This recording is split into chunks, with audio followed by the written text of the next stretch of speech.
My name is Ryan. I am 30 years old and I live in London. I stay busy every day, and one of my main goals is to improve my English. I read books, listen to podcasts, watch videos, and write notes. I do everything I can to become better. But one day, something happened that was not about grammar or vocabulary. It was about life. It was about kindness.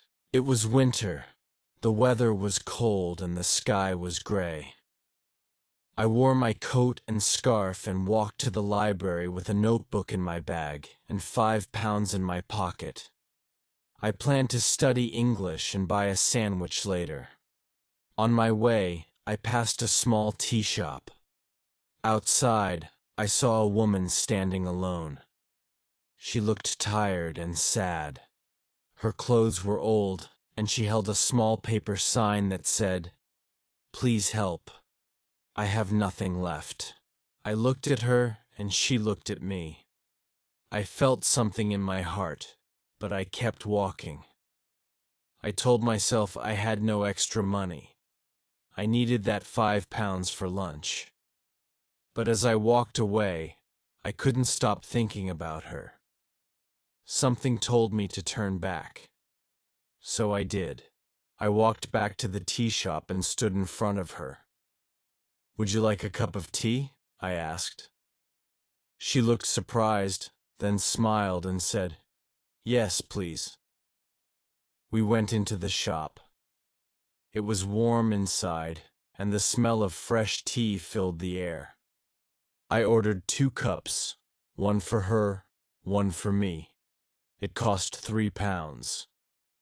I gave the money without thinking. Lunch didn't matter anymore. We sat near the window. She held the cup with both hands like it was something special.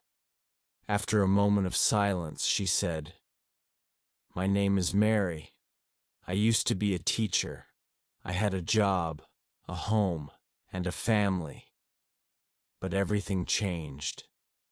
She told me how she lost her job, her husband left, her children moved away, and she had no money to pay rent. Now she lived on the street. She stayed in shelters when she could. But life was very hard. As she spoke, I listened. I didn't think about my English books or my study plans. I just listened. Her words were soft but full of pain and truth. She said, "Most people walk past me. They don't stop. They don't speak. But you did. You gave me something small, and it means a lot." When we finished our tea, she gave me a real smile. She looked warmer, happier. She said, "Thank you, Ryan. You made this cold day feel warm." We both walked out of the shop.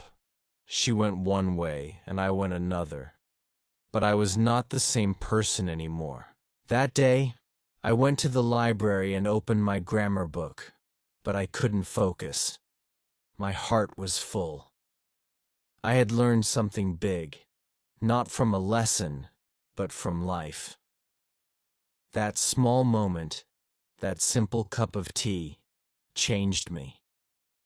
Since then, I go to that tea shop every week. I buy 2 cups of tea. I sit with people who need someone to talk to. I listen to their stories. I learn from their lives. I still study English every day, but now I also study kindness, pain, and hope. One small cup of tea changed my life. And now I try to change someone else's life, one cup at a time.